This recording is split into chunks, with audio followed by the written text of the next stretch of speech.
G'day and welcome everybody to the Fireside Chat series, Tech Leaders in Focus, brought to you by Scalable Leaders. Now, this time we are really live. Apologies again for last week. I did make sure this time that we've got all the redundancies in place and all the family out of the house to make sure this one happens. First, let's start with an Australian custom, the acknowledgement of country. I'd like to acknowledge the traditional custodians of the land that, most of us are on. And I would like to pay my respects to elders past, present, and emerging. Now, what is this series about and what can you expect from the next hour? Over the last few years, there's been a realization that the transition into leadership roles is harder in tech. For anyone who is a product manager, engineer, designer, works in data, cybersecurity, etc., the gap in where the leadership skills need and the personal skills need to be by the time you are a leader is simply larger because as individual contributors, we don't hone the interpersonal and leadership skills as much as people in sales, marketing, or HR. Instead, we focus on learning how really complex systems work and creative problem solving. As a result, a lot of leaders feel stuck, overwhelmed, end up doing a lot of firefighting and struggle a little bit when they make that jump. So at Scalable Leaders, we focus on giving leaders that extra support system to unlock their potential, fast track their growth, and avoid burnout. It's a support system that is designed to be the fastest way for leaders in tech to level up. Now, in this Fireside Chat series, we're talking to established leaders in our tech ecosystem. We want to demystify what the journey as a leader looks like, shine light on some common mistakes, and understand how leaders are managing the demands of their stressful roles today. And with me, I've got Klaas Raaijmakers today, who has more CPO roles than there's letters in the word CPO in the acronym. So welcome, Klaas. Q&A we're doing welcome. Q&A we're doing afterwards, but jot your questions down in the chat if you're live with us today. Now, Klaas, tell us a little bit about what you're doing right now and what that means on a day-to-day basis, because you have left the CPO world behind for at least for a little bit temporarily. Thanks, Ben. Yeah, awesome to be here, and thanks for hosting these sessions. So as you were saying, I finished up my CPO role mid last year and have been doing my own consulting since then. So at the moment, I'm in business development mode, having finished up a project before Christmas. So now it's all about BD. But interestingly, I think the work that I have been doing as consultant and the work that I do as a CPO or head of products, they're fairly similar. Like ultimately what I did before Christmas, I did a project with Prosper, the small business lender, looking at their data strategy and really looking at that from a product perspective. So it's really about product strategy, roadmap development, very similar types of things that I'd be busy with, that my team would be busy with when I run a team. And I think this will be a thread that will come back to because fundamentally when you work for yourself, or as I know, doing consulting projects, fundamentally it becomes about B2B, business development. So BD and I think there is a thread when you think about careers and when you think about but just in general, how you build effective careers and progress in whether that's within a company or from company to company. That role of business development, or that role of networking, or that role of connecting, or that finding where you can add value is something that is such an important skill set to develop and to not just develop but just actively practice. So it's something that I do for my next project, but it's I think I recognize I've been doing that all through my career as you work in different jobs.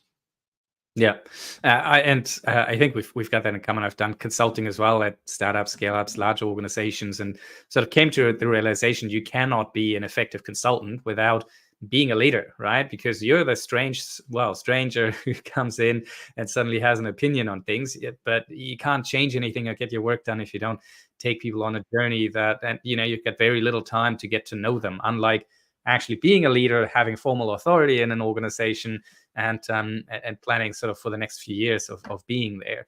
It's it's very different. And at the same time, I know we've got a few consultants in our network who'll probably be watching as well. You need to be a little bit of a thought leader, have something different and something extra to offer than just others in the market to actually get hired and to have these BD conversations, as you're saying. So it's totally. I think that, just to interrupt you there, so I think there's a really nice leadership, and it's very linked to product management. But I think there's a really interesting skill and characteristic that serves you well as you go into a leadership role. Clearly serves you well as a consultant, but it's also a really key skill to have in products, and that is ultimately, like I talk about product management as, I've never really liked the CEO of your product analogy, but the spider in the web is something that I've always really liked. That it's someone, you're the connecting person in an organization that brings everything, every facet of a product together, and which means that, and it depends a little bit on organization and type of products, type of role, stage of products you're in, and all those sort of things. But typically, I find as a great product manager, you need to be able to talk to everyone. And so clearly, you need to be able to talk to the customer and have empathy for the user, and that's core. But then you also need to work with finance and with legal, and then you need to be able to work with.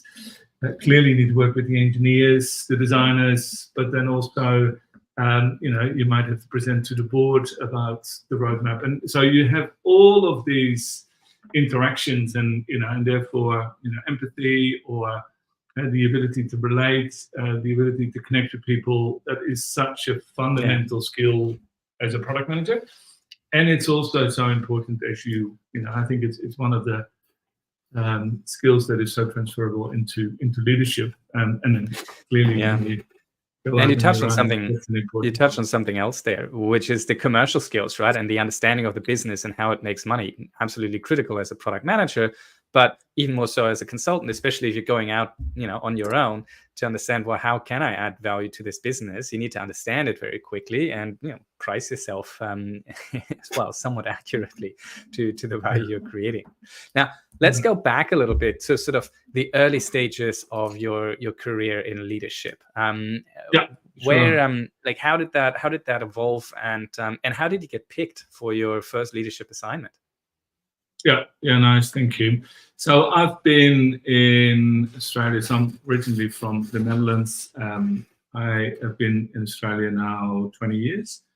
And early on so I had an initial role, but then early on I got an opportunity to join 3 Mobile. So I came out of the telco industry, and so I joined 3 Mobile to be a product manager for what was then called mobile broadband. So this is early days of using mobile networks for true internet connectivity, typically on laptops.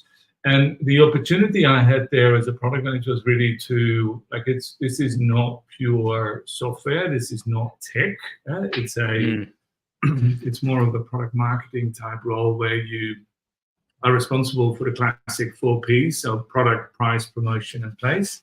And in that role, I ended up being able to play with all of those different levers as the product went from a small niche B2B product to a mass market B2C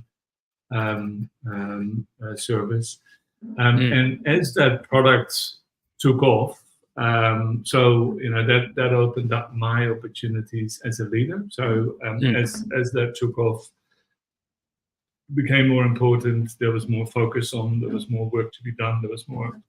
We were doing more campaigns. We were doing more changes to the modems, the hardware that we were running, the training that we did. So it just became a bigger role, and that's how I essentially then got my first leadership opportunity, because at some point I just needed to hire someone to work with me, and so that went from a product manager's role into what ultimately became a head of broadband role, initially for 3 Mobile, and then when 3 and Vodafone merged, I was successful in getting the head of broadband role for the combined business. So now we were, this is a bigger team, and the P&L was quite substantial. So we'd grown it from what was 10,000 subscribers when I first took ownership of the product to 250,000 users at 3,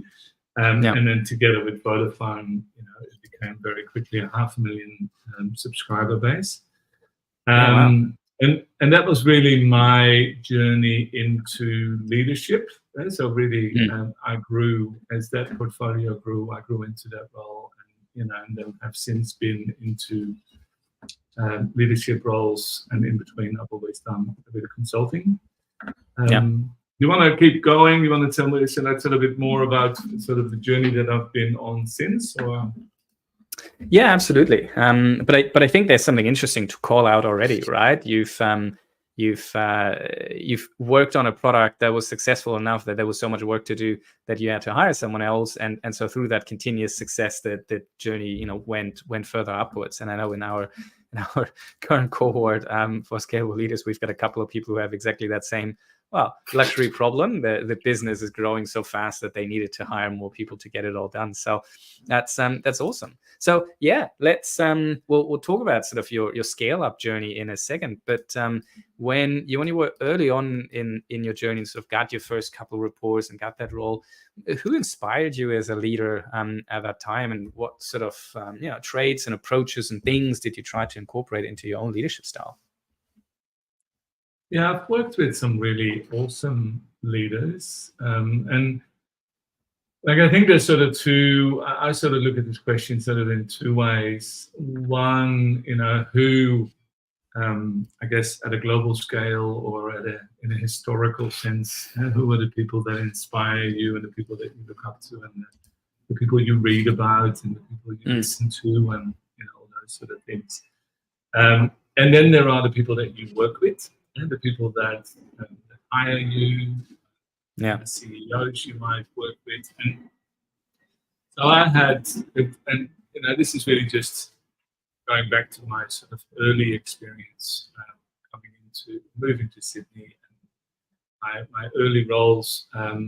So my first manager was at Telstra, and Tibor is still a dear friend of mine, and like what I took from him, and we've stayed friends for 20 years, and it's been really awesome to see him grow in his career, and go through all sorts of great opportunities, but also things that haven't worked.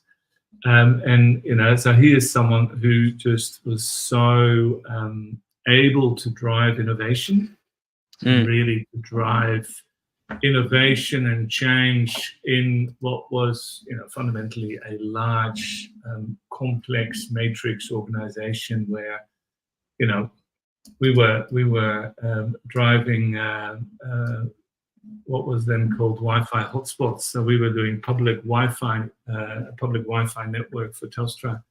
And it was tiny. There was there was so little revenue in it. And it's bloody hard to work in a large organization when you're doing something that is really, really small and something that has potential, but you're up against billions of dollars of revenue. So loved working with him, and loved seeing him maneuver and fundamentally show and show where the value is in this. And and a big part of the value at that stage for that particular product was the partnerships that we were doing across Australia with large hospitality and hotel organizations and the likes of McDonald's, where all of a sudden Telstra had a presence in all of those retail stores, all of those hotels, all of those places where we had this, where we were rolling out this network. So it's finding and it's how do you take something and make it big, but then how do you do that in a large organization with all the the challenging and all the conflicting priorities. Very much enjoyed that, and and really I think I've learned a lot, particularly working in large companies, but I think that transfers to smaller organizations too. And then in 3, Mira was my manager who gave me my first leadership opportunity, and it's something that I have when I was thinking about her and some of the amazing leadership skills and that she has and she had and working with her. It's something that I really only noticed and really was mindful of later in my career is one thing she did incredibly well was just buffer all the shit that comes from above. And it's one of those things that is and it's a real I found that a really interesting thing to be very conscious about and very very particular about how you approach that and how you do it or don't do it with your team. Because a lot of and this is in a company like 3 Mobile, I wouldn't call it a very political company or very, it was a great team, great organization, and we got so much done. And we achieved so much, but still there is things that are just not useful for your team. That they're not gonna, it's just the stuff that happens in organizations, and I think there's a real, as a leader, you just cop it and you just take it for the team, and you just, you don't, and you show it, and it's not like the balancing act that I have found is there are learnings in the shit that goes on, and it's about, as a leader, it's about finding what is a helpful and a useful lesson for your team, and what is just bullshit that they don't need to be worried about or they don't need to think about. So it's and I think in hindsight, just thinking about, so that was one of the things that I think Mira did amazingly, and I think it's but the trick there, I think, as a leader is how do you pass on that skill, and how do you, so therefore it's about being deliberate and about being sharing when you share stuff and how you think about those things.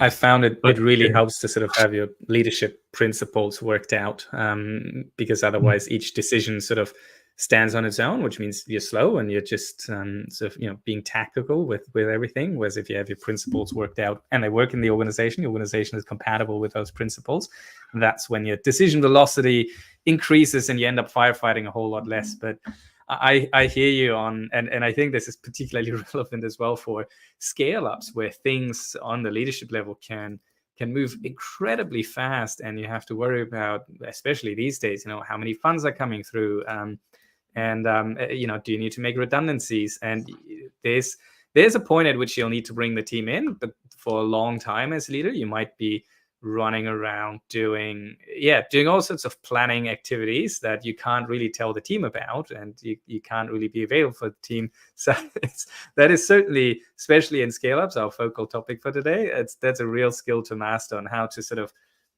buffer what you pass on, what the team needs to know about, and what you sort of keep to yourself, and how you appear normal to the team, even if there's a bloody wildfire happening behind the scenes. Yeah, that's right, and it's an interesting one because there's also a very human, let's call it a desire to just to share this shit with the team and to bond over it, and that's a real that's such a fine line, and you want to just be so careful with. It is, but yeah. It's very easy to do, and it's very it's enough. Definitely been guilty of it. But maybe a nice segue is because I've done. If I look at my career, it's sort of 10 years of these large corporates, telcos, where I had varying different leadership roles, and I think leadership is, the fundamentals are the same. I think what you do on a day-to-day basis is different. But I had an opportunity after, so I worked in the digital space in Optus and was part of the team that launched Optus Sport, which was my first experience really building a proper digital product, because telcos are, there's always a digital component to what you do in a telco service, but it's not fundamentally a product. Software product. But after Optus Sport, I had a really wonderful opportunity to join Deputy, which is so at the time we were about 100 people, but at that stage it was very clear that we were a scale-up. So we were at that point that we were growing rapidly, and there was well past product market fit in the Australian markets, launched in the UK, launched in the US. So very much in that sort of next growth stage as a company. And Deputy is it's part of the HR tech, it's workforce management software, specifically solving the core problem they solve is scheduling and time and attendance or timesheets for casual workforce. And in Australia, that was the original segments were retail and hospitality, and Deputy has branched out significantly in all sorts of other industries, and has scaled up well to larger organizations, where originally in Sydney and in Australia was more small business. But I had the opportunity to join. Sorry, what I was going to jump in. I think you were going to go there anyway. What were the key differences that you found very quickly between being a leader in a scale up and being a leader in sort of a large corporate environment? Yeah, nice. That's where I was going to go, because so joining Deputy, well, there's a couple of things that happened. So the first thing that happened was the founder, CEO, and CTO, Ashik. He looked at me and was like, "Hey, you're a big company guy." He was like, "Can you actually execute in a company like this?" Because we're still a small company. He could see that I had, because I've got a design background, so he could see that I had the design experience. He could see the commercial experience. He could see that I had the experience and the skills to do the job.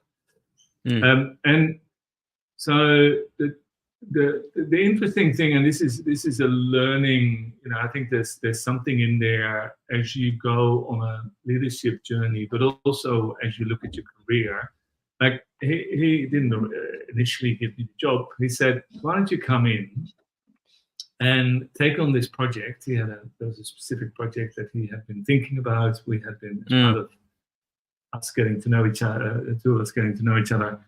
I'd been providing some insights and ideas and some designs that I thought could possibly solve that problem. And he said, "Why don't you just take this problem and just focus on that?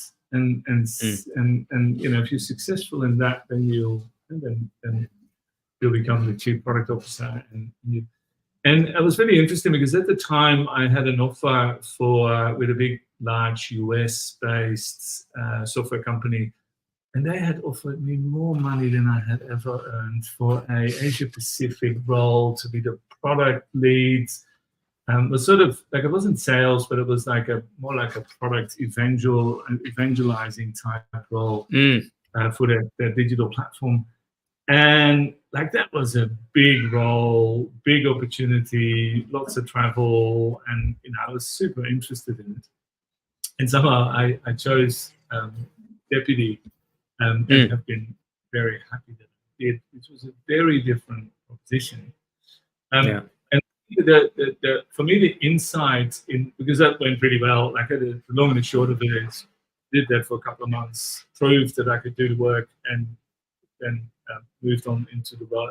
Hired someone to do that work, and moved into the role. And we'll talk a little bit more about that. But for me, there's an insight in there around taking risks, around around doing the work.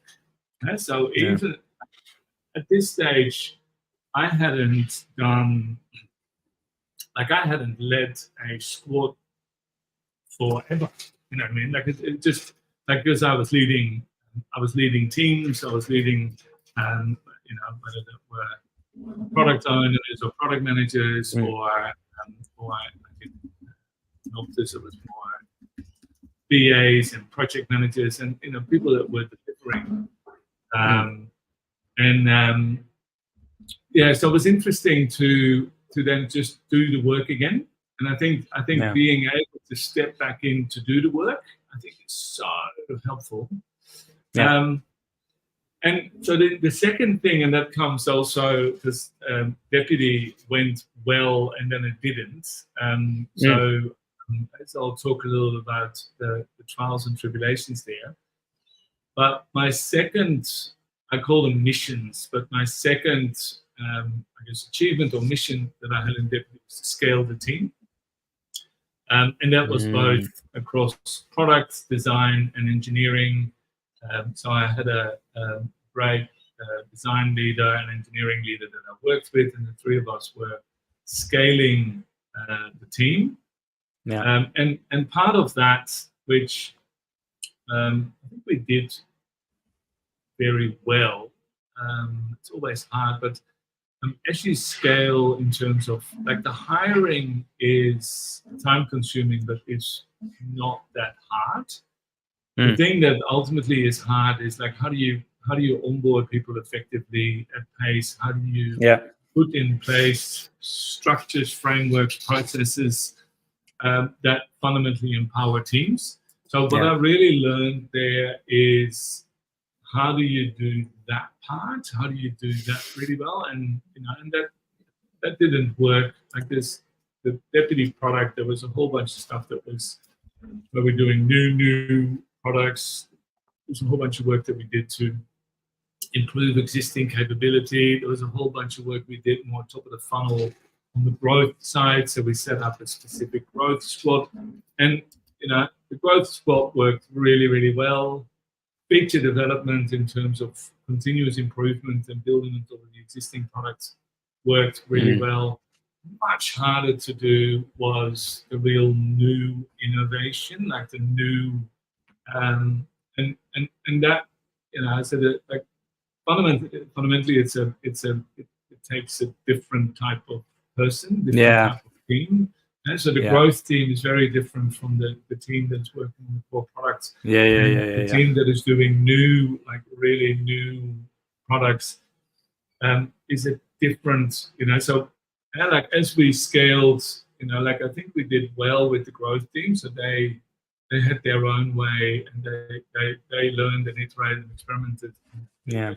And you need to figure that out from scratch, sort of how this fits into the scaling organization. Whereas I found with large organizations, well, pretty much every role and responsibility has been thought about. There's so much Venn diagram overlap between different people that whatever comes up, it's almost an annoying way. It's like always someone else's problem, which creates all the communication overheads, but also can create a very comfortable environment where you can always play to your strengths. Whereas with a scale up, I found when it comes to leadership in particular, there's always a new problem that is nobody's job as such. So there's actually always an incredible opportunity to jump on that and to prove yourself as a leader, to create change and to create something new, and then to ultimately lead that thing.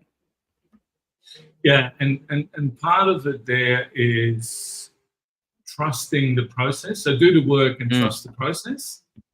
And and part of it is you're making it up as you go along, and you're hopefully you've got the right people around you that you're going to land in the right place.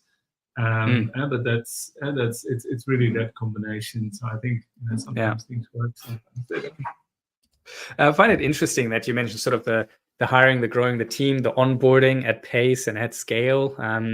These are things that, again, in large organizations, they exist. Someone is taking care of them. Although I've worked in large organizations where that wasn't taken care of, and that was actually in some way refreshing. In other ways, it felt like, gee, like you're like over 1,000 people now. You should probably have some onboarding because you're doing it all the time, and you just sort of for new people joining the organization is almost like on the draw how well you're going to do, because onboarding is a big part of that. But it's these sort of things that for new leaders it can be sort of a surprise to find out that okay, these are all the things that I need to take care of, and they weren't obvious. And that's why a surprise and daunting.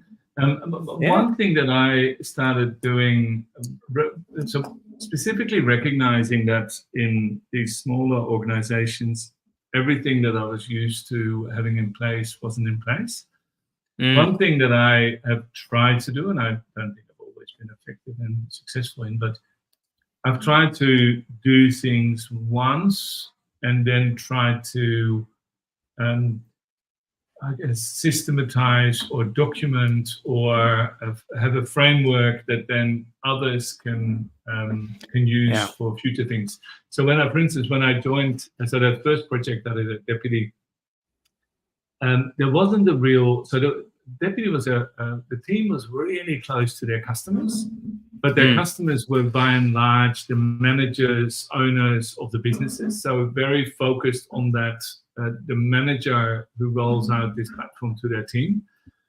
At that stage, they hadn't done, and there was no reason, that makes sense that they hadn't done it because that wasn't their focus, but they hadn't done a lot of research with staff. So the actual users of the platform, and they were very happy users, but so I then went through a process of doing the research with a designer. We went out to I think we did 20 or 30 different interviews with shift workers that were either using Deputy or not. That was more sort of just general immersion into it. And what I tried to do as part of that is, and it's really simple, but like, great, what does an interview guideline look like? What does a synthesis look like? What is and that you have those things in place? Or how do you find 20, 30 people to interview with if they're not in your own base? How do you do that cost effectively? So it's those sort of things is try and not over document, but just have, okay, here's a framework, or here's a way that you can do that. This is how you approach that.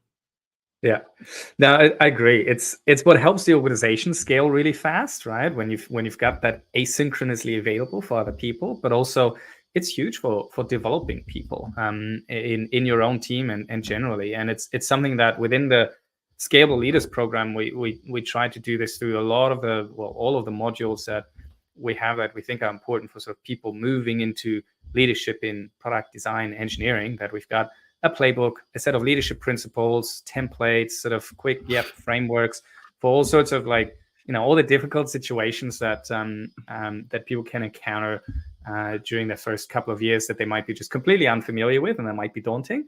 And then we sort of add to that sandbox sessions where you can actually talk through challenges and role play and go through case studies to apply all this stuff before you have to take your leadership skills into production.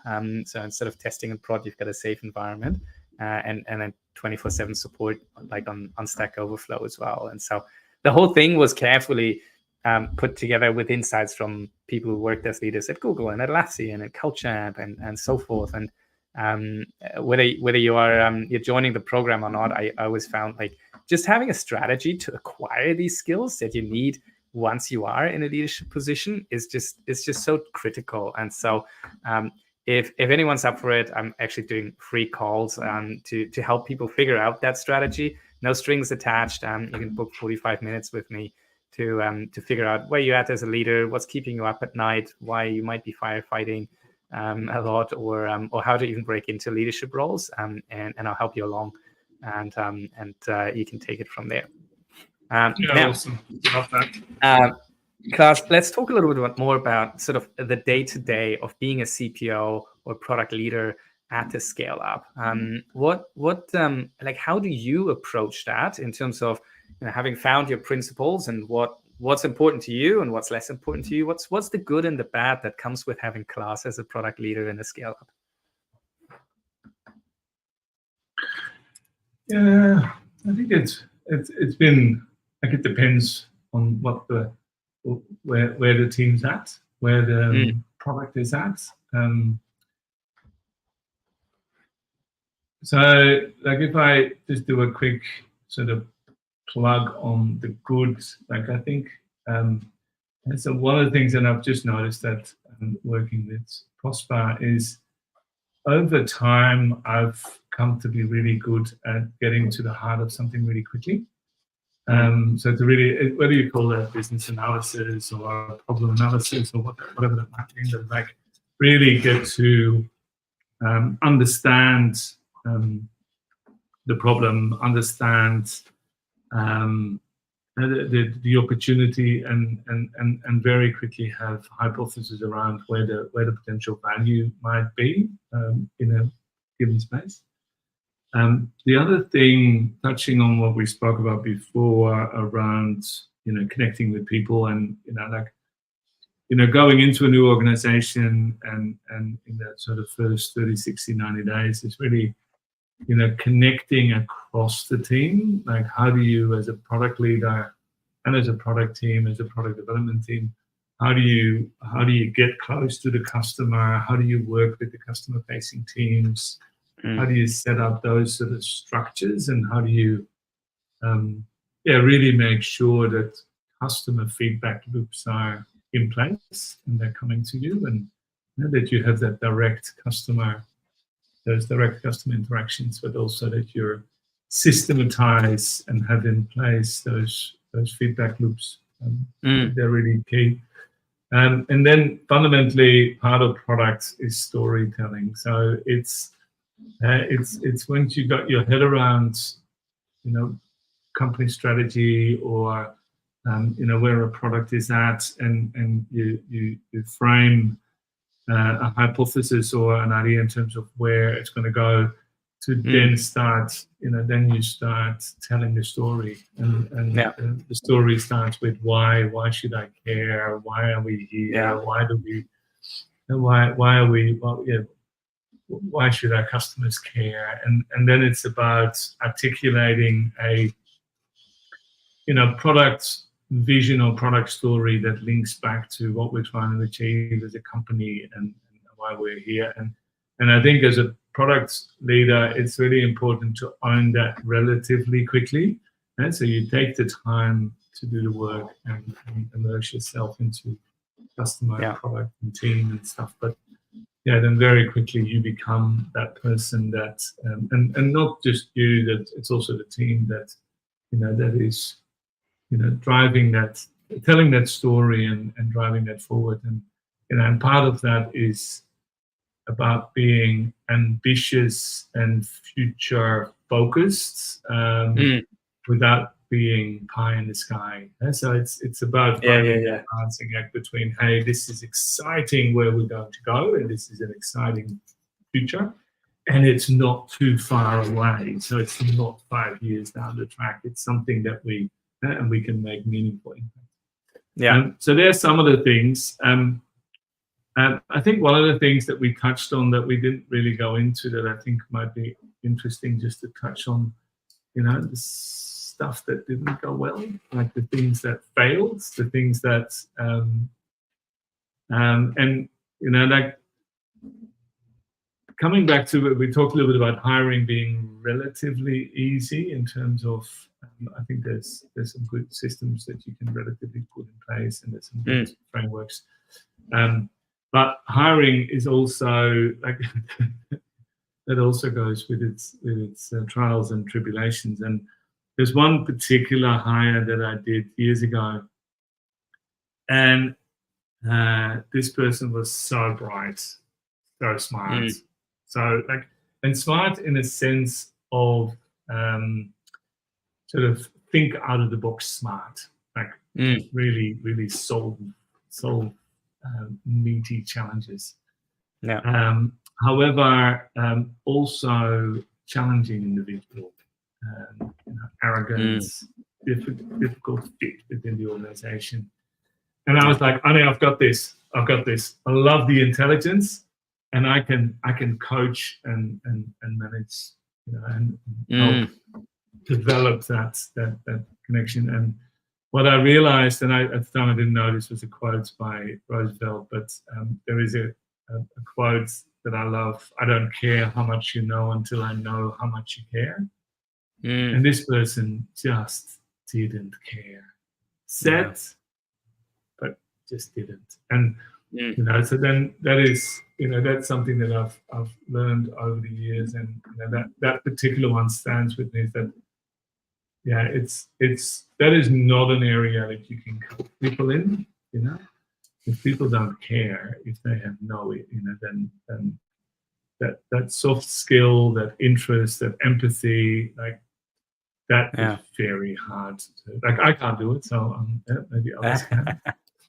And I think you also touched on frameworks for decision making, and I think that's something that I'm very much still learning. But like I've been in situations where I just haven't made decisions fast enough.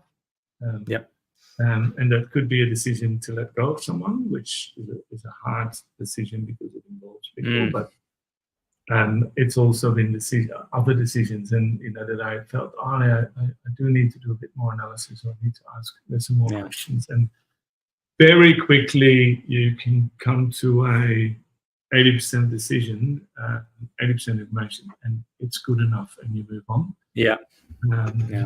So I think that's something. I think that's a good one. And then part of, maybe there's one more topic. I think every leader has been at that point where they just, in hindsight, wish they would have made a decision faster, and they had all the gut feel. But it's actually something we're talking about next week quite a bit with Yaniv, same time, same place, about just some decisions are actually easy to make, just the execution is hard, and that's partially why sometimes we delay things, like letting people go when you don't, when you sort of know it's not the right fit, but you want to do right by them and by yourself, etc. So so we'll dive into that next week. Quick note to everyone watching live, we'll go into Q&A in a second, and so jot your questions down in the channel, and we'll get around to them in a second. I've got a couple more for Klaas while we're at it, if you don't mind. So leadership, always known to be a very stressful role, right? And so I've noticed sometimes people think, I get into leadership role, great, now I can tell people what to do. And often, at least the first time, it's the other way around. Suddenly your team is telling you all the things they want you to do, and you've got more peers, and you've got managers and senior managers. Like suddenly there's a lot more eyes on you, and people telling you what they expect you to do as a leader. And so while you're then also new to this and building up the leadership skills, and figuring out how to detach from the day-to-day, and how much as an engineer or designer, how much you should still be on the tools, etc. It gets really stressful for a while until you've got sort of your own system figured out. How do you manage yourself to sort of stay sane now? I know you're a big cyclist, but yeah, any other tips for sort of staying sane as a leader? Yeah, I think, well, there's the good things in life that you should do regardless, whether it's exercise, sleep, good nutrition, and good time with friends and family. I think I have a fortunate, you could argue that being stressed has its benefits, but I've got a fortunate disposition that doesn't involve being stressed very, very quickly. And so I think, that's not necessarily my challenge, but I think maybe some of the things that I do, and some of the things that have really helped me is So I talked a little bit before about this idea of missions, and I really like that as a concept. And I can share there's some great Reid Hoffman posts on this, and he's written a book about it. But the idea of not so much thinking about when you're in a large organization, you might go through your annual reviews and your annual goals and all that sort of stuff. But what I'm talking more about, whether that's as an individual, for your team, but also for bigger groups, is that you create these ideas of a mission where you said, okay, the next month, the next week, the next 3 months, this is my mission. You still have all of the other day-to-day stuff to do and all of the things that, the day-to-day, as you say, keeps you busy. But if you're able to, and you want to make sure that these missions are aligned with what you're trying to do as a team, as a company, and so you don't go off and do another sort of tangent mission. That's not what I mean. What I mean is so what is the big thing that you, and there's other examples of the big rock analogy and all that sort of stuff, but what is that one thing that you really want to achieve and get done?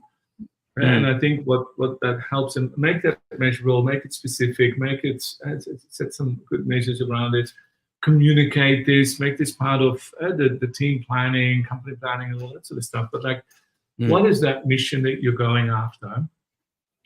And again, it doesn't need to be aligned with the company annual sort of cycles and all that sort of stuff. I think that I find really it focuses you on the thing that you as a leader are trying to achieve, but also it might be what your team is doing, or and you can have multiple things at the same time. But the key with these missions is okay, what's the one big thing that you really where you really want to make a big impact on?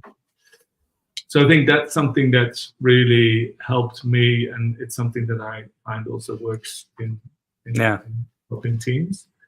That's awesome. And I love that. Just having focus means you naturally avoid all sorts of distractions. Whereas if you don't have that focus, you don't have that filter, right, on what should be top of your mind right now. Everything, if nothing's top priority, then everything's top priority. That's right. There's another, I'm nowhere near religious about these things, but there is Atomic Habits, and there's a whole bunch of books around being effective and efficient and how you block your time and stuff. You can do an hour on that, no trouble. If you find someone who's really religious in that's not a word, but who really follows that way of working. I sometimes do, but not always. Hey, the other thing, I think, as you go into the unknown, because a lot of the times you'll find you're doing stuff you haven't done before, and you're figuring it out as you go along. Everyone is. So this whole idea of imposter syndrome and all that sort of stuff, I've heard it so often, but everyone is.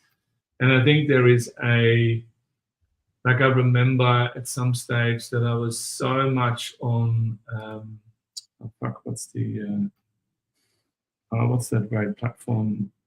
Oh, I just lost my chain of thought. That blogging, what's the latest blogging platform? What, TikTok? I mean, not really. Substack? Oh, yeah, it should be something there before. No, it'll come back to me. But I remember being on there so much that the algorithm was just working so well for me that I was just served up constantly things that literally my next weekend I was just going deep on that, and then the following week I had another problem, and then it already knew what was going to be my problem, and I was already serving me the insights or the frameworks or the things that might be helpful. So I think just having that curiosity, not being afraid of not knowing, being open to the unknown, and then just doing the work to get familiar with it. I think that's another. And then linked to that is really, who's around you, or who do you surround yourself with, as your coach, your mentor, who are people that you tap into when you've got a problem that you can't solve and you can't Google your your way out of, and ChatGPT is not helpful either. And so there's this idea, I've not done it formally, but there's this idea that you create a formal or informal personal board of directors, your advisory board. And I love that idea. It's not something that I've actively done, but there's a couple of concepts around this, and I think they're really interesting. And I'll share. I was reading about this the other day, and I'll share that with you after. But I think those sort of things, because people like helping, and and if you like, there's a simple way of formalizing these things by just being explicit and having those conversations, and then following through on them. But I think there would be some of the things. We can start thinking about advice. Yeah, I think there's great advice in there for emerging leaders. Just a note to everyone live, or even everyone catching up afterwards, jot your questions down in the channel, and we'll get around to them. I have one more question for you, Klaas, and then I know you've got a thing to plug yourself. Is how have you adapted to just working remotely these days, or hybrid even, with sort of like companies struggling to get everyone back into the office at the same time 5 days a week? Any tips for others on how to make the most out of that situation? Yeah, two sides to it. One, I think working remote is super efficient. So I think it's a really, like, there's so much, like, I get so much done from home, and I think a lot of efficiency can be gained from it. At the same time, and I really particularly noticed this when we made the shift from in the office to fully remote during COVID, but as a product leader, like, a lot of the stuff that happens in between the cracks. And what I found, I really had to shift. And what I mean within the cracks is sort of the classic water cooler moment, or you walk past the conversation and you chip in, or but like a lot of that stuff that just disappears. And so yes, you can keep an eye on Slack, and you can follow threads, and you can follow tickets on Jira, and there's a lot of ways that you can still see what's going on. But I found, in that shift, that as a product leader, you really need to, and I think a product manager is the same. You really need to be so much more organized and specific about when you need to connect with and how you connect with others in the team. And a lot of that, so it took me a while to get to that similar sort of casual checking in, because initially I was like setting up meetings, and that's not what that is. So it's about finding, how do you still have those interactions that you have in an open office with a whole team there. And how do you, so that shift I found really hard, and I found a way to do it. But I think you just need to be just that more deliberate, organized, planned, for the unplanned, if that makes sense. Sort of counterintuitive. And the same would be with, working with your peers. So whether that's the CTO or the CEO or the CMO, whoever your peers are and who you're working with, is, yes, you've got your formal, there'll be formal executive meetings or leadership meetings, but it's like, how do you make sure that 5 minutes that after a meeting is finished and you walk out of the room, that conversation, how do you make sure that still happens in a easy and unorganized or sort of an organic way? I think there's some of the challenges and some of the things that I've learned about.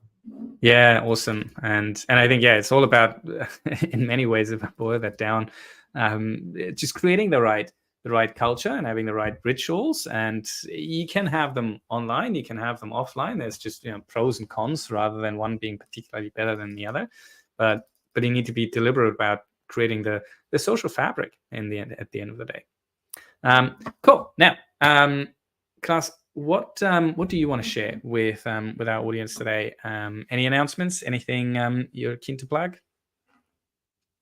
Well, I'm in business development mode, so totally up for chats, coffees, people to reach out, and like for me, this is a really it's a wonderful period of like having time and meeting with lots of new people. So yeah, that's really my main focus, and what I do, like I'm fairly broad in what I tackle, and like I come at the problems as a product leader, so that's my first and foremost my focus. But really look at the whole customer experience, looking at the whole customer journey around the products or a particular offering that a company might have. So that's me, and so reach out, connect on LinkedIn. The other thing that I have been doing for a long time and really enjoy, it sort of goes up and down in terms of frequency, but I've always tried to keep my Friday mornings free just to meet new people. Awesome. And that's a coffee with Klaas on a Friday morning, talk about products. So whether that's a product manager, a product leader, someone that I have reached out to, someone that reaches out to me. So I try to keep that going. I think there's just as another learning, and that'll be my last bit of wisdom to share. But like, whether you're within a company and making a career, or growing in a company, or whether you go into a new role and pursue your career that way, I think there's nothing that beats just this constant connecting with people, the people that you've worked with in the past, the people that you would like to work with. How can you connect with them? The people that have been your peers, the people. So there's something, and that comes natural to some people, and others have to work harder on it. But make that a deliberate part of your every week. And set, it's almost like set some personal goals around meeting new people or connecting with people that you've worked with in the past, because it's fundamentally where you're going to get your next opportunity from. And it's also fun. Like, ultimately, people enjoy staying connected, and if you're that person who bridges that and makes that happen, it's definitely something that's has given me a lot of energy and a lot of opportunities in the past. And I think that's something, that's a leadership skill, but it's also just a general life skill. And as you look at work and how that sort of evolves, and that's where I explicitly make that part of my LinkedIn profile. If you go and read it says, have a coffee with me. That's what I could swear that's mechanism. I could swear we met the first time on a Friday morning many years ago, and look where we are now. There we are. Awesome. Well, thank you so much, Klaas. Really enjoyed the chat with you, and thank you for sharing everything. I so agree with just networking, especially as a leader. It tends to be so lonely, and so many things just are unwritten about leadership. And so that's again partially why Scalable Leaders exist. That the community as a whole, but then the program in particular to exchange these views and experiences with other leaders and get support. Now, a couple of announcements. We have, of course, again, same time, same place next week, another Tech Leaders in Focus session with Yaniv Bernstein, who was ex-COO and CTO, actually, at Airtasker, engineering manager at Google, and so forth. Started his own company as well, Circular, and now runs the Startup Podcast. You'll find all the episodes from this Fireside Chat series on scaleableleaders.com/techleadersinfocus. And if you are looking to master leadership or feel like you're struggling with any particular part, first of all, thank you for your curiosity and dedication to joining these sessions and learning about leadership, and that investment in yourself will be an asset to the ecosystem, no doubt. If there's anyone you want to hear from, reach out to me, let me know, tag them, whatever. But we've got, I think, 4 or 5 sessions scheduled already for like February onwards, with CPOs and heads of products and heads of engineering, heads of design. But yeah, always keen to hear, who do you guys respect as a leader, and who's not just someone who's achieved a lot, but also a great human to work for and work with. So keep the suggestions coming. And for anyone who wants to figure out the next steps as a leader, feel free to go to scalableleaders.com/call and book yourself some time in with me. That's it for today. Thank you so much, everyone, for your time. I hope you enjoyed your lunch while we were chatting away here. And I hope I see you same time, same place next week. Bye, everybody.